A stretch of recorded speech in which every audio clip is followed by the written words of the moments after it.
இப்போ எஜுகேஷன் வாங்குறதுக்கு ஷூரிட்டி ஏதாவது கொடுக்கணுமா? 2010ல் வந்து நீங்கள் செக்யூரிட்டி கேட்கக்கூடாதுன்னு ஒரு மேண்டேட்டாக ஒரு சர்க்குலர் கொடுத்தாங்க.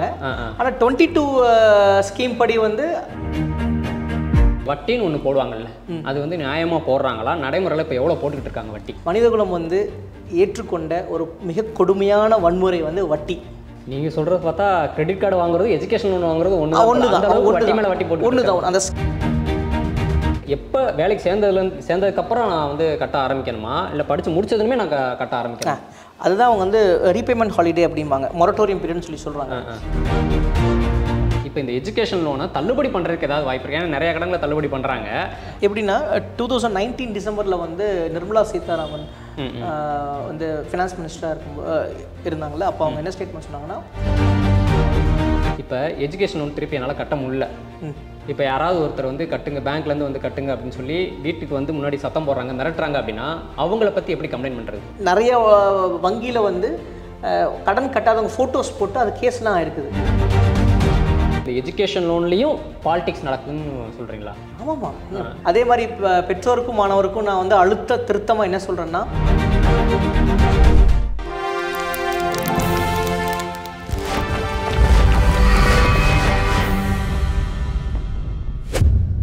இன்றைக்கி நினச்ச படிப்பை படிக்கணும் அப்படின்னா காசு வேணும். அப்படி காசு இல்லாதவங்க பேங்க்கில் லோன் வாங்கி படிப்பாங்க.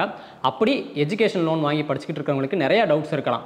இதை எப்படி திரும்ப கட்டணும், கட்டாமல் விட்டால் என்ன ஆகும், எஜுகேஷன் லோனை தள்ளுபடி பண்ணுவாங்களா அப்படிங்கிற ஒரு எதிர்பார்ப்பு கூட இருக்கும். அப்படி பேங்க்கில் போய் எஜுகேஷன் லோன் வாங்குறதுலேருந்து அதை எப்படி திரும்ப கட்டணும், கட்டாமல் விட்டால் என்ன ஆகும் அப்படிங்கிற வரைக்கும் இந்த எஜுகேஷன் லோன் சம்மந்தமாகவே இன்றைக்கி மெய்ப்பொருள் நிகழ்ச்சியில் நம்ம யார்கிட்ட பேச போகிறோம் அப்படின்னா, ஈரோடு, சத்தியமங்கலம், நாமக்கல் பகுதிகளில் இந்த எஜுகேஷன் லோன் சம்மந்தமாகவே நிறைய வழக்குகளை நடத்தியிருக்க அட்வொகேட் சுபாஷ் அவர்கள்ட்ட தான் இந்த எஜுகேஷன் லோன் சம்மந்தமாக இன்றைக்கி மெய்ப்பொருள் நிகழ்ச்சியில் டீட்டெயிலாக கேட்டு தெரிஞ்சுக்கலாம். ஸோ இந்த வீடியோ பார்க்குற பேரண்ட்ஸ், ஸ்டூடெண்ட்ஸ் யாராக இருந்தாலும் சரி, இந்த வீடியோவை முழுசாக பாருங்கள். அப்போ தான் எஜுகேஷன் லோன் சம்மந்தமாக உங்களுக்கு இருக்கிற டவுட்ஸ், பிரச்சனை எல்லாமே கிளியர் ஆகும். வாங்க நிகழ்ச்சிக்கு போகலாம். வணக்கம் சார். வணக்கம் காளிதாஸ் சார். இப்போ இந்த எஜுகேஷன் லோன், இப்போ நான் தான் எனக்கு எஜுகேஷன் லோன் தேவைப்படுது, இல்லை எங்கள் வீட்டில் அண்ணன், தங்கச்சி, தம்பி யாராவது இருக்காங்க, அவங்களுக்கு எஜுகேஷன் லோன் தேவைப்படுது. இப்போ அக்கௌண்ட் வச்சுருக்கிற பேங்க்கில் போய் இந்த எஜுகேஷன் லோன் வாங்கணும் அப்படின்னா என்னென்ன டாக்குமெண்ட்ஸ் அவங்கள்ட்ட கொடுக்கணும்? எஜுகேஷனல் லோன் சம்மந்தமான பாலிசி 2022 மாறிடுது. மாறினதுக்கப்புறம் அவங்க முக்கியமாக என்ன கொண்டு வராங்கன்னா, ஒன்றிய அரசுலேருந்து IBA model education loan scheme 2022ன்னு கொண்டு வராங்க. அவங்க வந்து ஒரு கேண்டிடேட்ஸை வந்து எப்படி பிரிக்கணும், அவங்க அப்ளிகேஷன் ஃபார்மை எப்படி ஸ்க்ரூட்டனைஸ் பண்ணணும், எப்படி எந்த வகையில் லோன் கொடுக்கணும், அதுக்கு எப்படி இன்ட்ரெஸ்ட் ரேட்டை ஃபிக்ஸ் பண்ணணும், அதோட ரீபேமெண்ட் ஸ்கெடியூல் எப்படி அவங்க வந்து ஃபிக்ஸ் பண்ணணுங்கிற ஸ்கீம் வந்து அதுபடி கொண்டு வராங்க. அது வந்து எல்லா பேங்க்குமே வந்து அடாப்ட் பண்ணிடுச்சு.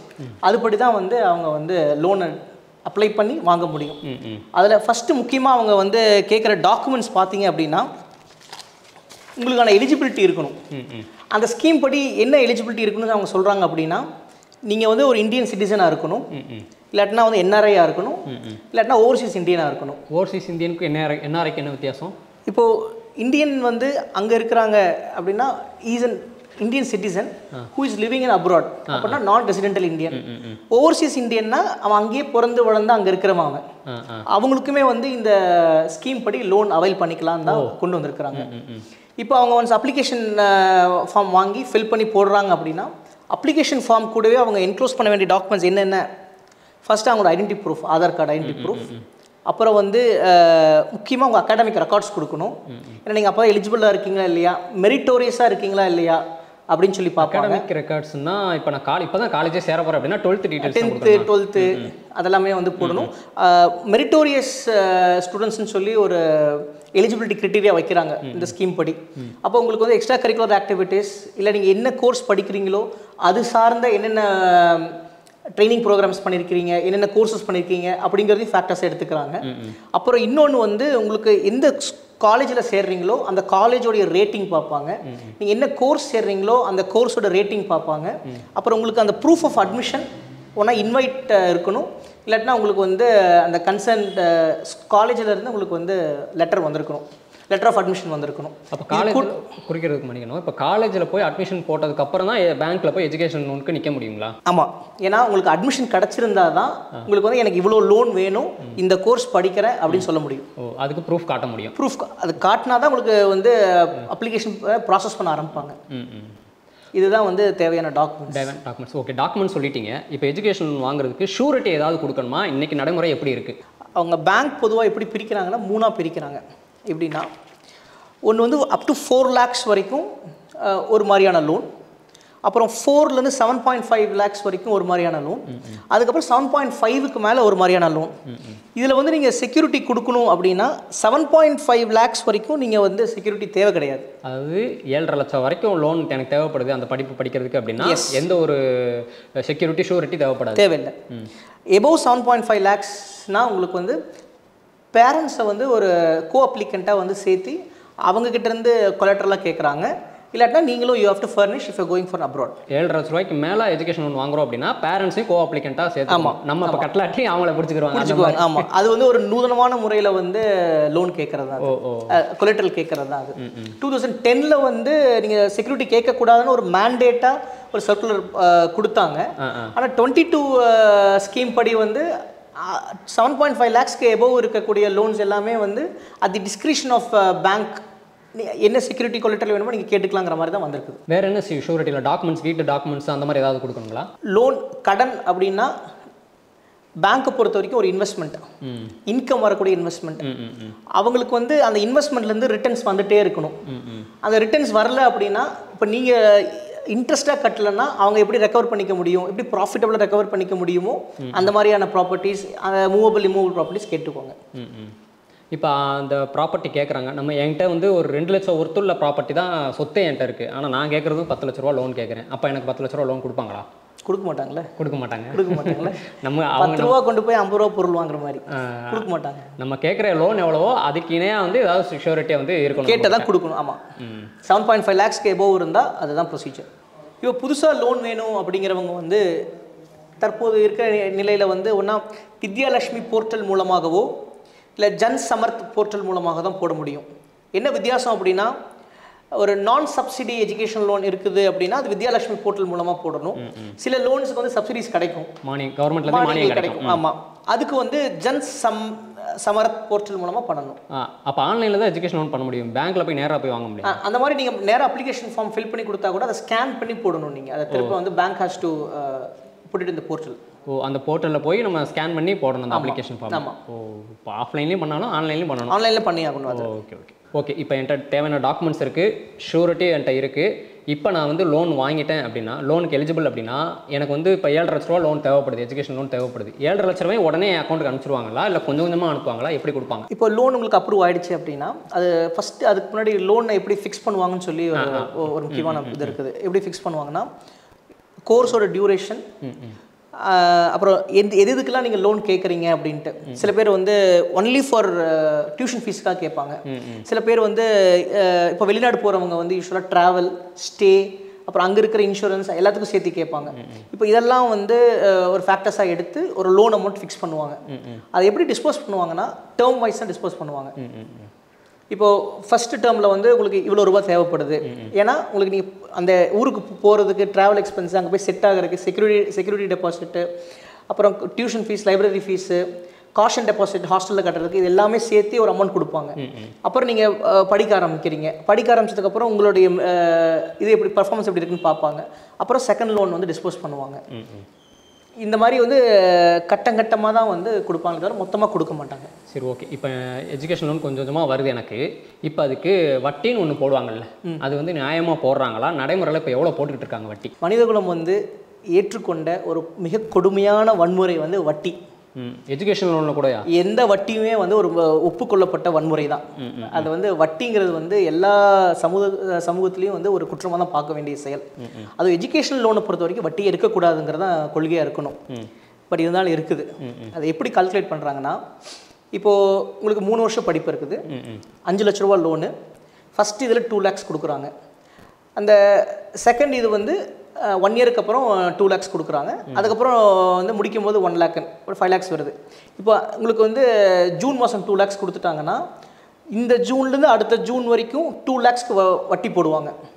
அடுத்த ஜூனில் வந்து லாஸ்ட் ஜூன் டு இந்த ஜூனில் வந்து சேர்ந்த வட்டியை வந்து கொடுத்த கடனோட சேர்த்து பிரின்சிபல் அமௌண்ட்டில் வச்சுக்குவாங்க. இதுக்கு வட்டி போடுவாங்க. இந்த மாதிரி அடுத்த லோனுக்கு சேர்த்து அதில் வர வட்டி அக்குமுலேட் பண்ணி பிரின்சிபல் அமௌண்ட்டில் வைப்பாங்க. அடுத்த லோனில் வர வட்டியை மறுபடியும் வந்து அசலில் சேர்த்து மொத்தமாக வட்டியும் அசலும் சேர்த்து தான் உங்களுக்கு மொரட்டோரியம் பீரியடுக்கு அப்புறம் ரீபேமெண்ட் கொடுப்பாங்க. நீங்கள் சொல்கிறது பார்த்தா கிரெடிட் கார்டு வாங்குறது எஜுகேஷன் லோன் வாங்குறது ஒன்று தான். வட்டி மேலே வட்டி போட்டு ஒன்று தான். அந்த ஸ்கீம்லேயே அப்படி தான் இருக்குது. ஸ்கீம்லேயே வந்து அந்த வேர்டை நான் படிக்கிறேன் பாருங்களேன், ரொம்ப கொடுமையாக இருக்கும் அது ஆக்சுவலாக. அதாவது நீங்கள் வட்டியை எப்படி ஃபிக்ஸ் பண்ணலாம் அப்படின்னா பேங்க்கோடைய ப்ரெரோகேட்டிவ் அவங்களோட இஷ்டத்துக்கு வச்சுக்கலாம். அவங்க இப்போ external bench mark landing rate அப்படின்னு ஒரு விகிதத்தின் அடிப்படை, அதாவது இப்போ இருக்கிற மார்க்கெட் வேல்யூ அடிப்படையில் அவங்க பேஸ் ரேட்டும்பாங்க, அது அடிப்படையில் இன்ட்ரெஸ்ட் ரேட் ஃபிக்ஸ் பண்ணிக்குவாங்க. ஃபிக்ஸ் பண்ணிவிட்டு அது எப்படி அவங்க இந்த அப்ளிகண்ட்டுக்கு எப்படி ஃபிக்ஸ் பண்ணுவாங்க அப்படின்னா, இப்போ எனக்கு உங்களுக்கு ஒரே மாதிரி ஃபிக்ஸ் பண்ண மாட்டானுங்க. எனக்கு ஒரு மாதிரி உங்களுக்கு ஒரு மாதிரி ஃபிக்ஸ் பண்ணலாம். பேஸ் ரேட்ல இருந்து பேஸ் ரேட் ஒரு 5% 10%னா 10% எனக்கு 14% இருக்கலாம், உங்களுக்கு 12% இருக்கும். அது எப்படின்னா, இப்போ நான் ஒரு கொலேட்டரல் கொடுக்குறேன், இல்லை எங்கள் அப்பா அம்மாவுக்கு வந்து ஒரு நல்ல கிரெடிட் ஸ்கோர் இருக்குது, இல்லை நான் ஒரு நல்ல ஜாபுக்கு போகிற ஸ்கீம் இருக்குது, இல்லை படிக்கும் போதே எனக்கு வந்து ஏகப்பட்ட ஸ்காலர்ஷிப்ஸ் இருக்குது அப்படின்னா எனக்கு ஒரு மாதிரி இன்ட்ரெஸ்ட் ரேட் கொடுப்பாங்க, இப்போ மற்றவங்களுக்கு ஒரு மாதிரி இன்ட்ரெஸ்ட் ரேட் கொடுப்பாங்க. அதுக்கப்புறம் வந்து அந்த இன்ட்ரெஸ்ட் ரேட்டை வந்து எப்படி கால்குலேட் பண்ணுறாங்க அப்படின்னா, அவங்களுக்கு பணம் கொடுக்குற அந்த காலகட்டத்தில் கொடுக்குற வட்டி எல்லாமே சேர்த்தியும் மொரட்டோரியம் பீரியடில் வந்து அதை வட்டியாக வந்து சேர்த்தியும் மொத்தமாக ஒரு அமௌண்ட்டை கால்குலேட் பண்ணுவாங்க. இப்போ அதுலேருந்து தான் ரீபேமெண்ட் ஆரம்பிக்கும். அப்போ அசல் ஒன்றும் வட்டி ஒன்றும் சேர்ந்து அது ஒரு தனி அசலாக வரும்.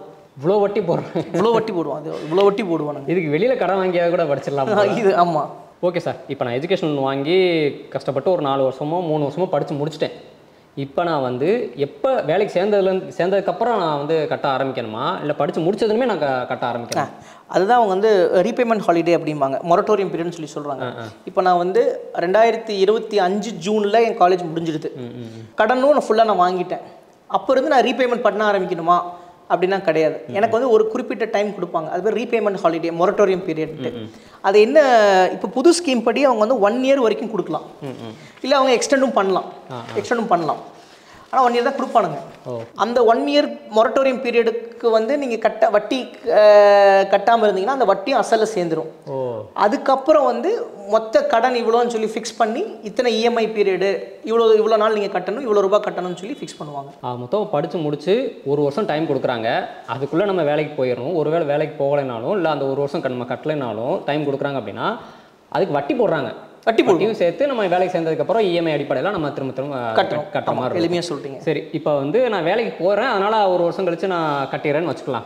இப்போ இடையில படிக்கும்போதே என்னால் படிக்க முடியல, டிஸ்கன்டினியூ பண்ணிட்டேன், இல்லை என் உடம்புல ஏதாவது ஒரு பிரச்சனை வந்துருச்சு, என்னால் படிப்பை தொடர முடியல, இல்லை படிப்பு முடிச்சதுக்கப்புறம் எனக்கு ஏதோ ஆயிடுச்சு என்னால் கட்ட முடியல அப்படின்னா அப்போ யார்கிட்ட வாங்குவாங்க, எப்படி வாங்குவாங்க, இல்லை அப்படி விட்டுருவாங்க? நான் ஃபஸ்ட்டு சொன்னேன்ல, எல்லா கடனுமே வந்து ஒரு வகையான சொத்து அப்படின்னு. ஆமாம். எல்லா சொத்துக்கும் ஒரு இன்சூரன்ஸ் இருக்கும்ல. ஆமாம். அதே மாதிரி எல்லா எஜுகேஷனல் லோனுக்கும் வந்து ஒரு இன்சூரன்ஸ் இருக்கும்.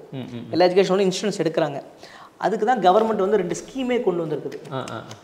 அங்கிருந்து அவங்க கிளைம் பண்ணிக்கணும். இப்போது ஒரு இடத்துல வந்து ஒரு ஃபஸ்ட் ஜென்ரேஷன் கிராஜுவேட்டு அந்த பையன் பைக் ஓட்டி செத்து போயிடுறான். அப்பாவும் வந்து சரியாக வந்து ஒன்றும் வேலைக்கெலாம் போக மாட்டாப்புல. வாங்கின கல்வி கடனை இந்த அம்மா வந்து எங்கள் ஊரில் வடை போடுது பாய்ஸ் ஸ்கூல்கிட்ட. அந்த பையன் இறந்தனால இப்போ அந்த கடன் இந்த அம்மா தான் கட்டுது.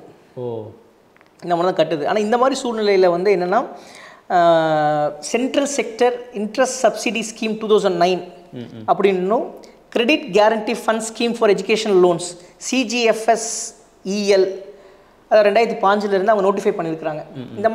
இந்த மாதிரி கடனை வந்து அவங்க கேரண்டி கொடுத்துருக்காங்க. இன்சூரன்ஸ் இருக்குது, அவன் அங்கேருந்து கிளைம் பண்ணணும். ஆனால் பேங்க்கார் அங்கேருந்து கிளைம் பண்ணுறதை விட இங்கேருந்து கிளைம் பண்ணால் தான் அவங்களுக்கு அசலும் வரும், வட்டியை பொறுத்தவரை வட்டின்னு நம்ம சொல்கிறோம், அவனுக்கு அது லாபம், ரெண்டும் சேர்ந்து அவனுக்கு வரும். அதனால் அங்கே போகாமல் நம்மகிட்ட தான் வருவோம். ஓகேங்க, நம்ம வாங்குற எஜுகேஷன் லோன்ஸ்க்கு இன்சூரன்ஸ் இருக்குன்னு சொல்லிட்டீங்க. அந்த இன்சூரன்ஸுக்குன்னு நம்ம ஏதாவது தனியாக பே பண்ணணுமா? ஆமாம், லோன் கொடுக்கும்போது அதுவும் சேர்த்து போட்டுருவாங்க. அது வந்து லோன் வாங்கும்போதே பேரண்ட்ஸ் இன்ஃபார்ம் பண்ணுவாங்களா, உங்களுக்கு இவ்வளோ வட்டி, இந்த மாதிரி இன்சூரன்ஸ் ஸ்கீம் இருக்குது, கட்ட முடியாட்டி இதெல்லாம் நீங்கள் யூஸ் பண்ணிக்கலாம்? படிக்க முடியாமல் குட்டி லெட்டர்ஸோட அப்ளிகேஷன், அந்த லோன் அப்ளிகேஷன் ஃபார்ம் கொடுப்பான்ல, இந்த பதஞ்சலி மன்னிப்பு கேட்டாங்களே பேப்பரில், அந்த மாதிரி சின்னதாக அதே மாதிரி பட்டும் படாமல் தொட்டும் தொடாமல் அங்கங்கே வச்சுருப்பானுங்க. ஸோ ஆக மொத்தம் வந்து எஜுகேஷன் லோன் வாங்கினா அதை வந்து கட்டி தான் ஆகணும். ஆமாம், அதுக்கு வந்து இன்சூரன்ஸ்னு ஒரு ஆப்ஷன் இருக்குன்னு சொல்லியிருக்கீங்க. அதாவது கட்ட முடியாத சூழ்நிலை இருக்கிற பட்சத்தில், if it is dead asset, அந்த பையன் இறந்துட்டான், அவனுக்கு லீகல் ஹேர் கிடையாது, இல்லை அவனுக்கு வந்து இது பண்ணல அப்படின்னா பேங்க் வந்து அந்த கேரண்டியை பயன்படுத்தி வாங்கிக்க முடியும். இன்சூரன்ஸ் அந்த மாதிரி சுச்சுவேஷனில் தான் யூஸ் பண்ண முடியும். அந்த மாதிரி சுச்சுவேஷன் நார்மலாக நான் வேலைக்கு போய்கிட்டு இருக்கேன், அதனால் கேரண்டி தானே, கேரண்டி போய் இப்போ வாங்கி படிச்சுட்டா வேலைக்கு போக வீட்டில் உட்காந்தா அது பேங்க்ல இருக்கிறது மக்கள் பணம் தானே. நிறைய பேர் வந்து எனக்கு தெரிஞ்சு நான் கேள்விப்பட்டிருக்கேன், வேலைக்கு போயுமே இந்த எஜுகேஷன் லோன் வந்து இன்னும் கட்டாமல் வச்சுருக்காங்க. என்ன பண்ணுவாங்கன்னா 10 லட்ச ரூபாய்க்கு மேலே இருந்தால் சர்ஃபாசி ப்ரொசீடிங்னு சொல்லிட்டு அந்த தீர்ப்பாயத்தில் போய் அவங்க வழக்கு போட்டு இது பண்ணுவாங்க. டிபிடி டெப்ட் டிஆர்டி கோர்ட்னு சொல்லுவாங்க. சர்ஃபாசி ப்ரொசீடிங்ஸில் வந்து டெப்ட் ரெக்கவரி ட்ரிபியூனல் 10 lakhsக்கு மேலே 10 lakhs கம்மியாக இருந்தால் அந்த லோக்கல் சப்கோர்ட்டில் வந்து வழக்கு போடுவாங்க. ஏகப்பட்ட இது போடுவானுங்க, அதில் எக்ஸ்பென்ஸ் போடுவானுங்க. வக்கீல் நோட்டீஸ் கொடுத்ததுக்கு, வக்கீல் கேஸ் போட்டதுக்கு, அப்புறம் வந்து அது இதுன்னு போட்டு ஒரு 3 லட்ச ரூபா கொடுக்க வேண்டிய இடத்துல 6 லட்ச ரூபா போடுவானுங்க. அந்த கேஸ் நடத்தி அப்புறம் வந்து நீங்கள் வந்து கடன் கொடுக்க வேண்டியவர்னு சொல்லி தீர்ப்பாயிடுச்சுன்னா உங்களுக்கு அதுக்கப்புறம் நீங்கள் உங்களுடைய சொத்து இல்லை உங்களுக்கு வரக்கூடிய வருமானம்லாம் அட்டாச் பண்ணி அது மூலமாக ரெக்கவரி பண்ணுவாங்க. இல்லை அப்படின்னா யூஸ்வலாக வந்து நாங்கள் நடத்தின வழக்கில் என்ன நடந்துச்சுன்னா லோக் அதாலத்தில் போய் வட்டியை மட்டும் கழித்து அசல் கட்டுற மாதிரி வந்து சீக்கிரம் முடிவு எடுத்து லோக் அதாலத்தில். சீக்கிரம் அங்கே போய் பல மாணவர்களுக்கு வந்து அந்த லோக் அதாலத்தில் மூலமாக வர செட்டில்மெண்ட் வந்து ஹெல்ப் பண்ணியிருக்கு. அதே மாதிரி இந்த லோக் அதாலத் மூலமாக முடிகிற வழக்குகளும் இருக்குது. இதே சூழ்நிலையில் வந்து பல இடத்துல வந்து அந்த கடன் சம்பந்தமாக வந்து ஒன் டைம் செட்டில்மெண்ட் வந்து பேங்க் கூட வந்து ஸ்டூடெண்ட்ஸ் சார்பாக அவங்க பெற்றோரோ போய் ஒரு ப்ரொப்போசல் வச்சு அந்த ப்ரொப்போசலை வந்து அந்த பேங்க் அதிகாரி மேனேஜர் ஒப்புக்கொண்டு அதன் பேரில் வந்து ஒன் டைம் செட்டில்மெண்ட் மூலமாக க்ளோஸ் பண்ணுற வழக்குகள் நிறையா இருக்குது. ஒன் டைம் செட்டில்மெண்ட்னா இப்போ ஒரு 5 லட்சம் இருக்குன்னா அதில் ஒரு கம்மியான அமௌண்ட் வட்டியை கழித்து ஒரு அமௌண்ட் கட்டுற மாதிரி அந்த ஒரு ஆஃபரும் அந்த ஆஃபர். ஆமாம். ஓகே, இப்போ இந்த எஜுகேஷன் லோன் வாங்கிட்டு படித்து முடிச்சிருப்பாங்க. இப்போ இந்த எஜுகேஷன் லோனை தள்ளுபடி பண்ணுறதுக்கு ஏதாவது வாய்ப்பு இருக்குது? ஏன்னா நிறைய கடன்களை தள்ளுபடி பண்ணுறாங்க. எனக்கு தெரிஞ்ச கார்பரேட்டுகளோட வாரா கடன்கள் கூட 20-25 லட்சம் கோடி தள்ளுபடி பண்ணியிருக்கதான் நான் நியூஸில் பார்த்துருக்கேன். அப்போ இந்த மாணவர்களோட எதிர்காலத்தை கருத்தில் கொண்டு இந்த எஜுகேஷன் லோனையும் தள்ளுபடி பண்ணுறதுக்கு நிறைய வாய்ப்பு இருக்குதா? ஏன்னா நிறைய பேர் வந்து வாய்ப்பு இருக்குது தள்ளுபடி பண்ணுவாங்க அப்படின்னு சொல்லி கட்டாமல் கூட வச்சுருக்காங்க. அதனால தான் எப்படின்னா 2019 டிசம்பரில் வந்து நிர்மலா சீதாராமன் வந்து ஃபினான்ஸ் மினிஸ்டராக இருந்தாங்களே, அப்போ அவங்க என்ன ஸ்டேட்மெண்ட் சொன்னாங்கன்னா அப்படி ஒரு ப்ரொப்போசலே இல்லை அப்படின்னு கட் அண்ட் ரைட்டாக சொல்லிட்டாப்புல. அப்படிங்கும்போது அப்படி ஒரு ப்ரொப்போசலே இல்லாத போது ஒன்றிய அரசு அதை வந்து தள்ளுபடி பண்ணுறதுக்கான எந்த ஒரு சாத்தியக்கூறுகளும் கிடையாது. ஆனால் பண்ணலாமா அப்படின்னு சொல்லி கேட்டிங்க அப்படின்னா education is a fundamental right. ஆமாம். அப்படின்னா என்ன அர்த்தம் அப்படின்னா state has a duty to provide education at free of cost. Education fundamental ரைட்னு சொன்னதுக்கப்புறம் அது சம்மந்தமாக எனக்கு எதாவது லைபிலிட்டி இருந்தால் அதை ஹெல்ப் பண்ணுறதுக்கு ரெஸ்கியூ பண்ணுறதுக்கு government has to take initiative to rescue me from that loan. அதனால் பண்ண முடியுமானா முடியும், பண்ணுவாங்களான்னா பண்ண மாட்டாங்க. இது வந்து இந்த சூரிய போட்டுற படத்தில் நினச்சா நடக்கும் ஆனால் நினைக்க மாட்டேன். அதேதான் அந்த மாதிரி தான். ஓகே. ஏன்னா ஒவ்வொரு அமைப்புக்கும் ஒவ்வொரு அரசுக்கும் ஒரு வர்க்க கொள்கை இருக்கும். வங்கிங்கிறது வந்து சுரண்டறதுக்காகவே வந்து கட்டமைக்கப்பட்ட அமைப்பு. அது வந்து வாய்ப்பில்லை ராஜா தான். அதனால எஜுகேஷன் லோன் உங்களால் முடிஞ்ச வரைக்கும் கொஞ்சமாக எவ்வளோ கட்டி முடிக்கிறீங்களோ கட்டி முடிக்கிறது ரொம்பவே நல்லது. அதே சமயம் லோன் வாங்கும் பொழுது அந்த டேர்ம்ஸ் அண்ட் கண்டிஷன்ஸை வந்து நம்ம மிக ஆழமாக படித்து புரிஞ்சுக்கணும் நம்ம. ஏன்னா பல இடத்துல வந்து லோன் அப்ளிகேஷனில் இருக்கிற டேர்ம்ஸ் கூட அந்த அப்ளிகண்ட்டுக்கு தெரியல, புரியல. ஏன்னா 12th வரைக்கும் படிச்சிருப்பான், இல்லை இப்போ வந்து அவன் இன்ஜினியரிங் படிச்சிருப்பான், அவனுக்கு வந்து டேர்ம்ஸ் அண்ட் கண்டிஷன்ஸ் வந்து புரியாது. ஏன்னா அந்த ஏஜென்ட் வந்து கையெழுத்து வாங்குறதுலேயே இருப்பான். அதை எக்ஸ்பிளைன் பண்ணணும், அதை எக்ஸ்பிளைன் பண்ணதுக்கான ஒரு அஃபர்டவிட் இருக்கணும். அதெல்லாம் எதுவுமே வந்து ப்ரிகாஷன்ஸ் இல்லாமல் தான் லோன் கொடுத்துருவானுங்க. கரெக்டாக தான். இப்போ தமிழ் மீடியம் படிக்கிற ஒரு ஸ்டூடெண்ட்ஸ் வந்து திடீர்னு காலேஜ் படிக்கிறதுக்கு எஜுகேஷன் லோன் வேணும்னு சொல்லி பேங்க்கில் போய் நிற்கணும்னா எல்லாமே இங்கிலீஷில் இருக்கும், ஒன்றுமே புரியாது. அப்போ அந்த எஜுகேஷன் லோன் அப்ளிகேஷன் ஃபார்மை ஏன் தமிழ்லேயே வெளியிடக்கூடாது, எல்லா மாணவர்களுக்கும் புரியுற மாதிரி? ஆமாம், இது தமிழ்ன்ட்டு இல்லை, அவனுக்கு புரியுற லாங்குவேஜ் எல்லா ரீஜனல் லாங்குவேஜ்லையும் கொடுக்கணும். ஆனால் அவன் இங்கிலீஷில் கொடுத்தாலும் சின்னதாக தான் கொடுப்பான். தமிழை நீங்கள் கேட்டு வாங்கலாம், ஆனால் நீங்கள் கேட்டு அழுத்தம் கொடுத்தா வாங்குற மாதிரி இருக்குது இப்போல்லாம். ஓகே, இப்போ எஜுகேஷன் லோன் எப்படி வாங்குறது, என்னென்ன டாக்குமெண்ட்ஸ் கொடுக்கணும், எப்படி கொடுப்பாங்க, திருப்பி எப்படி கட்டணும் எல்லாமே சொல்லி முடிச்சிட்டிங்க. இப்போ எஜுகேஷன் லோன் திருப்பி என்னால் கட்ட முடியல. இப்போ யாராவது ஒருத்தர் வந்து கட்டுங்க, பேங்க்லேருந்து வந்து கட்டுங்க அப்படின்னு சொல்லி வீட்டுக்கு வந்து முன்னாடி சத்தம் போடுறாங்க, மிரட்டுறாங்க அப்படின்னா அவங்கள பற்றி எப்படி கம்ப்ளைண்ட் பண்ணுறது? அது ஒரு ரொம்ப அத்தியாவசியமான கேள்வி. அது பொதுவாக பேங்க் வந்து ஒரு வலிமையான ஸ்தாபனம். அவங்க என்ன பண்ணுவாங்கன்னா வந்து ரெக்கவரி வரும்போது ஃபஸ்ட்டு ஒரு நோட்டீஸ் கொடுப்பாங்க. அது வந்து ரீகால் நோட்டீஸ். ஒரு லோனை நீ கட்டுவப்பா, நீ கட்டாமல் விட்டதுனால உன்னுடைய கடன் வந்து நான் பர்ஃபார்மிங் அசெட் ஆகிடுச்சு. என்பிஏ அதான் நான் பர்ஃபார்மிங் அசெட். நான் ஃபர்ஸ்ட் சொன்ன அசெட் இதுலேருந்து எனக்கு வந்து லாபம் வர மாட்டேங்குது. அப்போ நான் வந்து ரெக்கவரி ப்ரொசீடிங் போயிடுவேன். கடனை உடச்சி இந்த ரெக்கவரி ப்ரொசீஜர் உடச்சி நான் கோர்ட்லேருந்து உங்கள்கிட்ட எடுத்துக்குவேன். அதுக்கு முன்னாடி நீ வந்து எனக்கு கட்டிடு, இனிமேல் இஎம்ஐலாம் கட்டுற தகுதி உனக்கு கிடையாதுன்னு சொல்லி ஒரு ரீகால் நோட்டீஸ் கொடுப்பாங்க. அப்புறம் அதான் டிமாண்ட் நோட்டீஸ் ஒன்று கொடுப்பாங்க. அதுக்கப்புறம் அவன் கோர்ட்டுக்கு போகணும். ஆனால் அவன் என்ன பண்ணுவான், கோர்ட்டுக்கு போனால் லேட் ஆகும்னு சொல்லிட்டு ரெக்கவரி ஏஜென்ட்ஸை விட்டு இது பண்ணுவான். யார் அந்த ரெக்கவரி ஏஜென்ட்ஸ்னால், இந்த பேங்க்கோட கடனை இன்னொருத்தன் வாங்கிக்குவான், இவன் வந்து என்கேஜ் பண்ணி எடுப்பான். அவனுங்க வந்து கண்ட நேரத்தில் வர்றது, அப்புறம் வந்து அந்த ஃபோட்டோஸ் போடுறது. நிறைய வங்கியில் வந்து கடன் கட்டாதவங்க ஃபோட்டோஸ் போட்டு அது கேஸ்லாம் இருக்குது. நீங்கள் சந்தித்த வழக்குகள் அந்த மாதிரி நடந்திருக்குங்களா? அவன் அந்த குமரபாளையத்தில் ஒரு வழக்கில் வந்து ஃபோட்டோஸ் போட்டு அப்புறம் வந்து அங்கேருந்து கம்யூனிஸ்ட் கட்சி தோழர்கள்லாம் போய் முற்றுகையிட்டு பெரிய பிரச்சனையாச்சுலே. நோட்டீஸ் ஓட்டினாங்கன்னா எங்கே, பேங்க்கில் ஓட்டினாங்களா இல்லை பேங்க்கில் போட்டு ஓட்டிருக்கானுங்க. எக்கச்சக்கமான அக்கரன்சஸ் இதில் இருக்குது. இது டிஃபால்டர்ஸ் ஃபோட்டோ எத்தனையோ முறை வந்து சுப்ரீம் கோர்ட்டும் பல ஹைகோர்ட்டுகள் வந்து டிஃபால்டர்ஸ் ஃபோட்டோ வந்து நீ பப்ளிஷ் பண்ணக்கூடாது, அது தப்புன்னு சொல்லி உத்தரவு கொடுத்துருக்குது. அதையும் மீறி வந்து பேங்க்கில் வந்து வாங்கியிருக்காங்க, திருப்பி கட்டலாம் அப்படின்னு சொல்லி நோட்டீஸ் போல ஒட்டிடுவாங்க. அது ஒன்று பண்ணுவானுங்க. அப்புறம் என்ன பண்ணுவானுங்கன்னா, அதே பேங்க்கில் வந்து எங்கள் அப்பாவோ அம்மாவோ யாரோ ஒருத்தங்க வந்து வேற ஒரு இதுக்காக வேற ஒரு நகையோ ஏதோ வச்சுருப்பானுங்க, ஜுவல் லோன் ஏதோ வச்சுருப்பானுங்க. இந்த எஜுகேஷன் லோனையும் ஜுவல் லோனையும் ஒன்றா கிளப் பண்ணி ஒரு கடன் ஆக்கிடுவானுங்க. இதெல்லாம் டேர்ம்ஸ் ஆஃப் அக்ரிமெண்ட்லேயே இருக்காது. ஆனால் அது லோன் வாங்கினவங்களுக்கு தெரியாது, அப்படி பண்ணி விட்டுருவாங்க.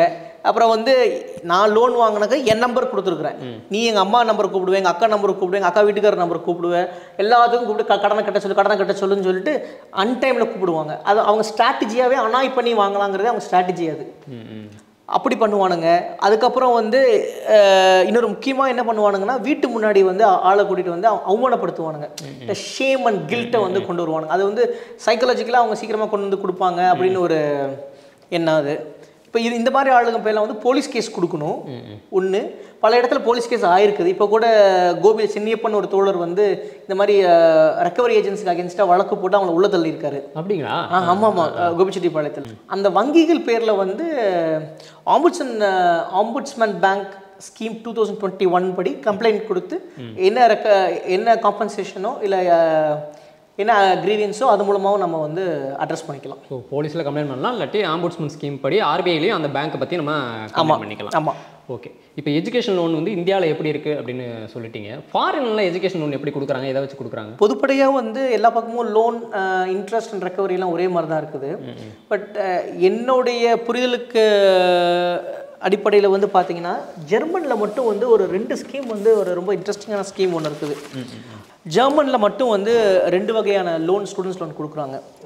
ஒன்று வந்து இன்ட்ரெஸ்டே இல்லாத லோன் ஒன்று, அது பேர் பஃபோக் கிராண்ட்ஸ்னு ஒன்று. இன்னொன்று வந்து பில்துங்ஸ் கிரெடிட் அப்படின்னு ஒரு லோன். நான் கரெக்டான ப்ரொனன்சியேஷன் பண்ணலன்னு எனக்கு தெரியுது. எனக்கு ஒரு வெரி லோ இன்ட்ரெஸ்ட்டில் ஒரு சிம்பிள் இன்ட்ரெஸ்ட்டில் வந்து ஒரு லோனும், இன்ட்ரெஸ்ட் இல்லாமையும் லோன் மட்டும் கொடுக்குறாங்க. இன்ட்ரெஸ்ட் இல்லாமையே கொடுக்குறாங்க. ஃபாரின்ல ஜெர்மனில் இன்ட்ரெஸ்ட் இல்லாமல் எஜுகேஷன் லோன் கொடுக்கும்போது, ஆமாம், இந்தியாவிலேயே இன்ட்ரெஸ்ட் அது அதிகமாக வட்டி போட்டு இன்ட்ரெஸ்ட் போட்டு லோன் கொடுக்குறாங்க. அதை சொன்ன மாதிரி அது ஒரு இன்வெஸ்ட்மெண்ட்டாக பார்க்குறாங்க. இது ஒரு இன்வெஸ்ட்மெண்ட்டு. ஏன்னா ஒவ்வொரு அரசுக்கும் ஒரு வர்க்க கொள்கை இருக்கும். அரசு வந்து ஒரு நடுத்தர உழைக்கும் மக்கள் வர்க்கத்துக்காக சிந்திக்குது அப்படின்னா ரூல்ஸ் வேறு மாதிரி ஃப்ரேம் பண்ணும். ஆனால் இது ஒரு தாராளமய தனியார் மய கொள்கை கொண்ட அரசாக இருக்கிறதுனால, ஒரு பூஷ்வா அரசாக இருக்கிறதுனால, இன்னும் அழுத்தமாக பூஷ்வா அரசாக இருக்கிறதுனால இது வந்து வங்கிக்கான இதாக தான் இருக்கும். அப்போ இந்த எஜுகேஷன் மாணவரோட எதிர்காலத்தில் முக்கிய பங்கு வகிக்கிற இந்த எஜுகேஷன் லோன்லேயும் பாலிடிக்ஸ் நடக்குதுன்னு சொல்கிறீங்களா? ஆமாம்மா.